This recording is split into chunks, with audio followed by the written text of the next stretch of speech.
Anterior and posterior reason माने देखंदो जेमति कि madam एबे कोथले शेयर करथि कि भितरे कोन होछि त हम जानि पानु ना बाहर कोन हले जानि पारथु तो पोस्टेरियर ऑर्गन कहले बाहर एंटेरियर कहले भितरे तो हमर सब कोन कोन जॉइंट्स अछि देखंतु पूरा ब्रेन रो आरंभ करिकि पूरा हमरा जो फुट पर्यंत पूरा skull joint throat joint thorax upper limbs spine and pelvis lower limbs सब गुडी को पार्ट पार्ट है कि देखंतु पूरा दिया है जी हम जॉइंट सिस्टम गुडी का ह्यूमन बॉडी रो next sir next slide yes sir अरे बार हिंदी में बोलिए सब तो ये देखिए ये जो स्केलेटल सिस्टम है ना ये अंदर का एक है और बाहर का मीन्स एक इंटीरियर है एक पोस्टीरियर है मीन्स इंटरनली जो जॉइंट्स सब है ना जैसे 360 जॉइंट्स ह्यूमन बॉडी में है 360 टाइप का जॉइंट्स है जो कि डिफरेंट टाइप में डिवाइड हुआ है जैसे skull joint throat joint throat में थोरैक्स में अपर लिप में स्पाइन एंड पेल्विस में लोअर लिम्स में ये सारा कुछ इसमें डिवाइड होके पूरा लिखा हुआ है लेयरिंग होके नेक्स्ट आएंगे अभी आया फिब्रस कार्टिलेजिनियस एंड सिनोवियल ये टाइप्स ऑफ जॉइंट्स है जो ब्रेन में जो है और कार्टिलेजिनियस कहाँ पर है सिनोवियल कहाँ पर है ये सब क्या काम करता है फाइब्रस मींस इमूवेबल जैसे ब्रेन का एक जॉइंट है ब्रेन का अंदर वो fibrous means immovable means move नहीं कर पाता वो जो जॉइंट और कार्टिलेजिनियस जो है सेमी मूवेबल कुछ जॉइंट सेमी मूवेबल है मीन पार्टली मूवेबल और सिनोवियल मींस फ्रीली मूवेबल जैसे हम लोगों का कोई देखे होंगे जो नी का जॉइंट है ना वो अच्छे से मूव कर लेते हैं वो फ्रीली मूवेबल है और कहाँ पर ये जो पॉइंट है इसमें भी हम अच्छे से मूवमेंट कर लेते हैं ये टाइप्स ऑफ जॉइंट्स है जिसका स्ट्रक्चर यहाँ पर दिखा हुआ है सर नेक्स्ट अभी आया इमूवेबल कहाँ पर है पूरे ब्रेन में है मूवेबल यहाँ पर जॉइंट्स में देखिए नी का जॉइंट्स है स्लाइडली मूवेबल कहाँ पर है ये जो वेस्ट साइड में है वे है स्लाइडली मूवेबल सर नेक्स्ट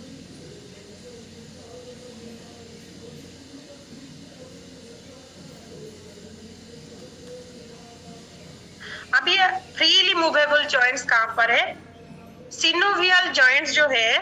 वो है फ्रीली मूवेबल जॉइंट मींस देखिए उसका स्ट्रक्चर भी दिया हुआ है दोनों ऐसे लग करके ऐसे रुके हुए हैं ना एक लग करके वो वहां पर से ये फ्रीली मूवेबल है क्यों mostly common type of joint हम लोगों के बॉडी में यहाँ पर से है सिनोवियल फ्लूइड एक है जो कि वो जॉइंट कैविटी में भरा हुआ है और क्या करता है वो लिगामेंट के थ्रू उसको जॉइंट करता है देखिए सिनोवियल मेम्ब्रेन एक है जो ब्लू कलर का है और फाइब्रस कैप्सूल एक है वो जो रेडिस कलर का एक मार्क उसके साइड में एक लेयर है और कार्टिलेज कहाँ पर है देखिए आर्टिकुलर कार्टिलेज कहाँ पर है कार्टिलेज का लेयर भी दिखा हुआ है और सिनोवियल फ्लूइड जो रेडिस मार्क करके दिख रहा है ना राइट साइड में जो पिक्चर है उसमें है वही ये अलाउ करता है मूवमेंट के लिए मींस दो चीज एक है joint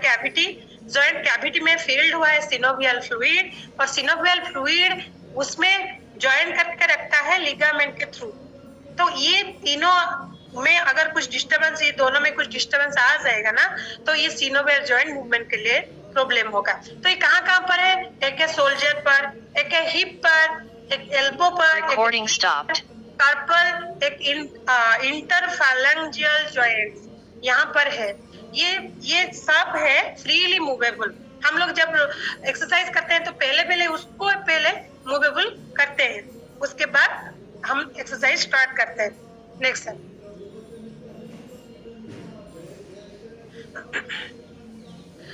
how age works on muscles अभी हम लोग का क्या मैं जब पहले बोल रही थी कि मेरा एज हो गया क्यों एज हो गया जब हम वो आ करके उठते हैं जमीन से उठने के लिए प्रॉब्लम होता है लेग रोटेट करने के लिए प्रॉब्लम होता है तो हम लोग क्या सोचते हैं एक्चुअली एज में होता क्या है muscle strength is to mass ratio means अगर हम लोग 60 to 70 इयर्स ओल्ड के लोगों का हम लोग रेशियो कुछ एक लेंगे ये एक स्टडी है कि हम लोग उसको परसेंटेज के हिसाब से हम लोग अगर लेंगे यंगर एज ग्रुप के हिसाब से नी एक्सटेंशन तक, और एक है मसल मिड थाई, मीन्स ये जो रेशियो है उसका देखिए, ये 24 से 34 तक लेस देन 25 है,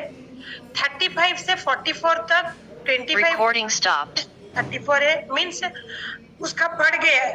अब ये देखिए धीरे धीरे बढ़ रहा है, मीन्स 45 से 54 वो बढ़ रहा है, 35 से 64 उसका बढ़ रहा है। Strength is to mass ratio ये बढ़ रहा है, मीन्स क्या बढ़ रहा है, मसल स्ट्रेंथ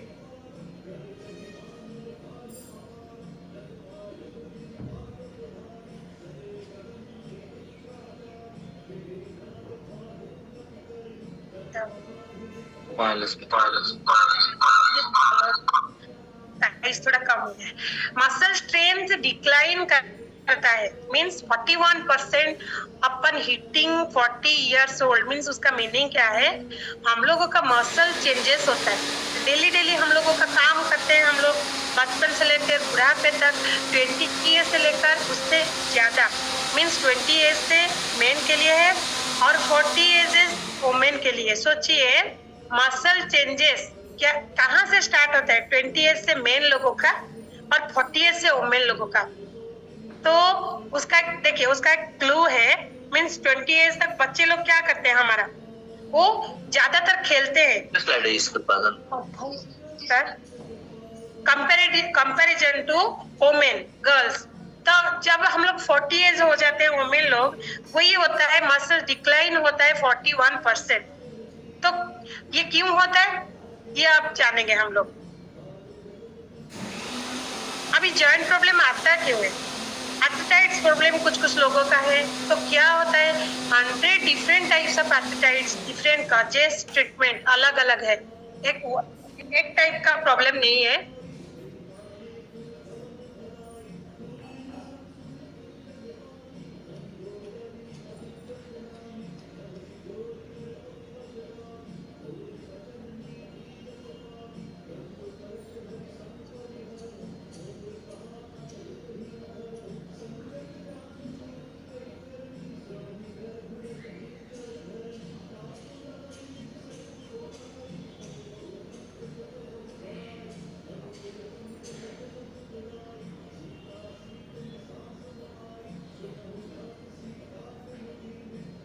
डिफरेंट टाइप का है और डिफरेंट कॉजेस भी है, और देन उसका ट्रीटमेंट मेथड भी अलग अलग टाइप का है। तो क्या क्या कॉमन टाइप का आर्थराइटिस हम लोग फेस करते हैं, जैसे osteoarthritis, rheumatoid arthritis, gout, back pain, other musculoskeletal issue,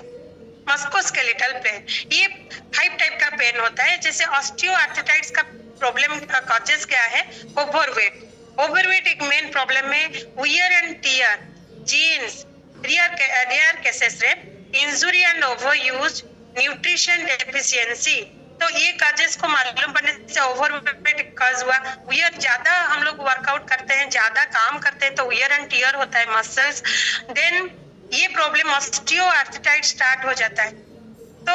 ये क्यों होता है, हेल्दी नी कैसे दिख रहा है और ऑस्टियोआर्थराइटिस नी कैसे दिखता है, हम लोग उसको स्ट्रक्चर थोड़ा जूम करके हम लोग देखेंगे, उसका स्क्रीनशॉट ले लीजिए, उसका कॉजेस अभी हम लोग जानेंगे। रूमेटॉइड आर्थराइटिस का आरए उसको बोलते हैं।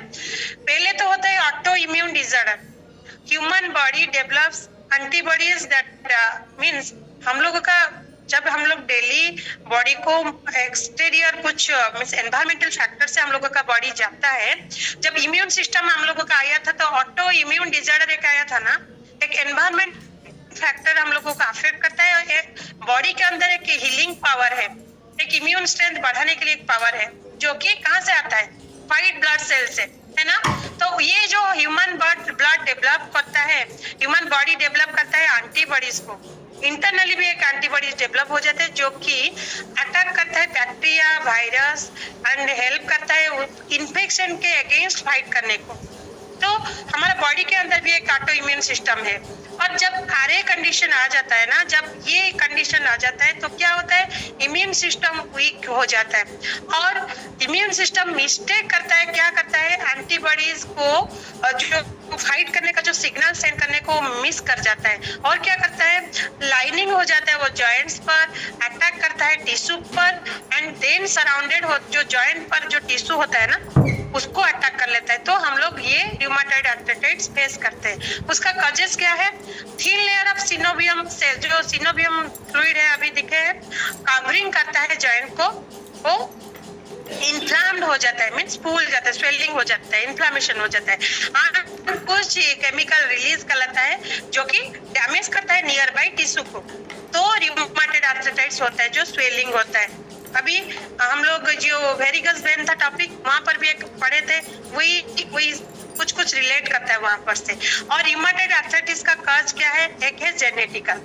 Only 10 to 15% only, hormonical imbalance, hormonal imbalance, excess smoking, various health condition. अगर हम लोगों का वेरियस जैसे शुगर जैसे बहुत सारे है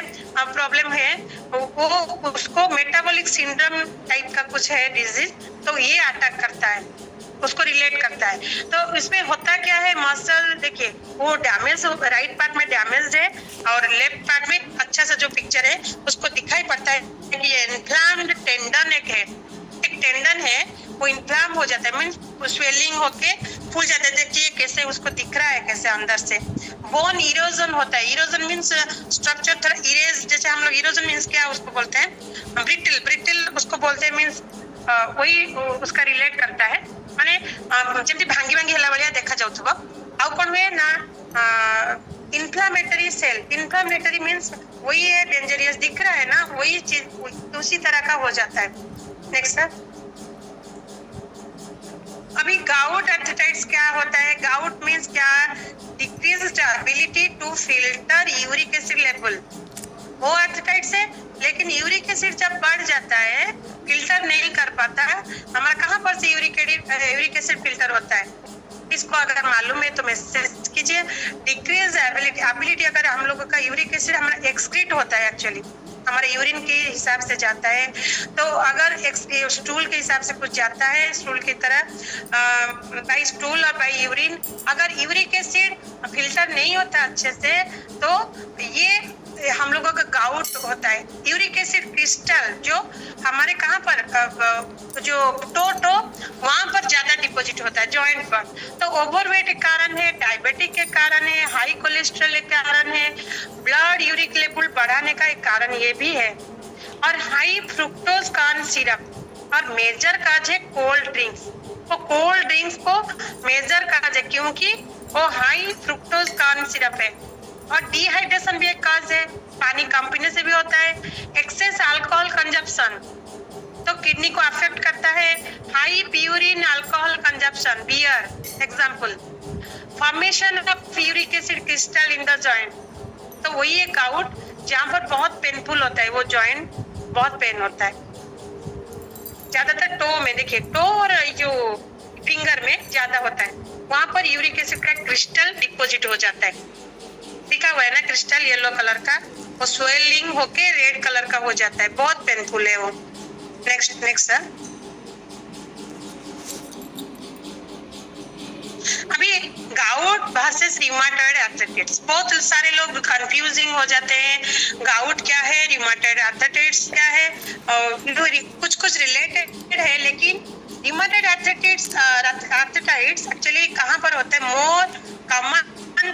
बोथ अकर करता है, मीन्स पेनफुल होता है और दोनों साइड में सिमेट्रिकल करके पेन होता है और फीवर भी आता है, अटैक करता है ऑफनली। जो देखिए मीन्स जो गाउट होता है कहाँ पर होता है, तो और ये जो फिंगर पे ज्यादा, लेकिन जो जॉइंट्स सारा जॉइंट्स है ना, और सारा जॉइंट्स में पाम के यहाँ पर एक जॉइंट है, एल्बो के पास एक जॉइंट है, ये मोर स्टिफनेस आ जाता है, यूरिक एसिड कंसंट्रेशन क्रिस्टल वहां पर भी डिपॉजिट होता है। और क्या होता है ना, जॉइंट माइग्रेन लगता है कि टो पे पहले हो गया, फिर ऊपर धीरे धीरे अफेक्टेड करता है, ऐसे लगता है, लेकिन वो सारे बोथ साइड पर पेन स्टार्ट हो जाता है, सारे जॉइंट्स में। कभी कभार फीवर भी बहुत आता है। सर नेक्स्ट, अभी जॉइंट कैसे चेंज हो जाता है, ऑस्टियोआर्थराइटिस एंड रूमेटॉइड आर्थराइटिस में जॉइंट कैसे चेंज होता है। जैसे देखिए नॉर्मल जॉइंट ब्लू कलर का एक दिखा हुआ है ना, joint capsule cartilage synovial fluid, उसको थोड़ा मार्क कीजिए, जिसमें लिखा हुआ है मसल्स ऊपर है, उसके अंदर है टेंडन और उसके साइड में है बोन के सारे सर्कुलर एरिया में देखिए ब्लू कलर का। वो ऑस्टियोआर्थराइटिस जब होता है वो थोड़ा वीक हो जाता है, मींस कैपिलेज थोड़ा थिन हो जाता है, कम हो जाता है। तो क्या होता है, बोन का जो मींस बाउंड्री उसको बोन का एंड्स रॉब होता है, बीच में उसका फ्लूइड नहीं होता तो रॉब हो जाता है वहां पर। और क्या होता है, रिमेटॉइड आर्थराइटिस अगर स्टार्ट हो जाए ना, bone erosion start, bone break होना स्टार्ट होता है। Swollen and inflamed synovial membrane, तो वो सिनोवियल मेम्ब्रेन इन्फ्लाम होके पेनफुल होता है जब रिमेटॉइड आर्थराइटिस आता है। नेक्स्ट सर, अभी हम लोग मेंटेन कैसे करेंगे, उसका कॉज तो जाने, उसका कैसे इरोजन हो रहा है, कैसे क्रिस्टल डिपॉजिट हो रहा है। तो पहले हम लोग क्या पढ़े हैं, वेट लॉस। वेट एक मेजर कॉज है। Maintaining a healthy weight can reduce the excessive risk of development joint problem. Actually ये सही बात है, डॉक्टर भी वही बोलते हैं कि हम लोग अगर जॉइंट इश्यू के कारण जाएंगे ना, डॉक्टर बहुत सारे लोगों को वही बोले हैं कि अपना वजन कम करो, मीन्स वजन कम करंतु, तो वजन केमिति कम करिवा, why do we need optimum nutrition, means हम लोगों को वेट कम करना है, एक तो कैसे करना है, ज्यादा एक्सरसाइज करेंगे तो मसल्स टियर एंड वियर होगा, इसीलिए तो 20 इयर्स में ज्यादा हो जाता है बच्चे, मीन्स मेन लोगों का, लेकिन वुमेन लोग थोड़ा कम काम करते हैं, तो क्या होता है थोड़ा लेट में होता है। एक्चुअली स्टडीज वही कहता है, लेकिन कारण डिफरेंट है। Why do we need optimum nutrition, उसका भी एक है। हम लोग daily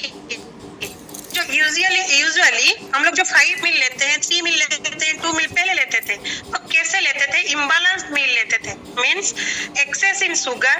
salt, alcohol, tobacco, fats, chemicals, pesticides, artificial colours, simple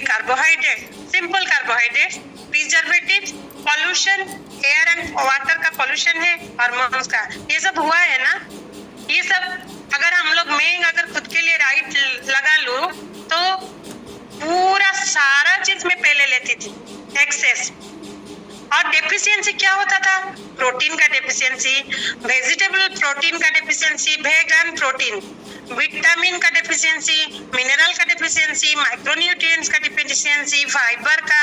amino acid का, कॉम्प्लेक्स कार्बोहाइड्रेट का, बॉटनिकल फैक्टर्स का, वाटर का। तो ब्लू मार्क हम लोगों को अच्छा लग रहा है ना, अभी ब्लू साइड में जो है एक्चुअली वही है।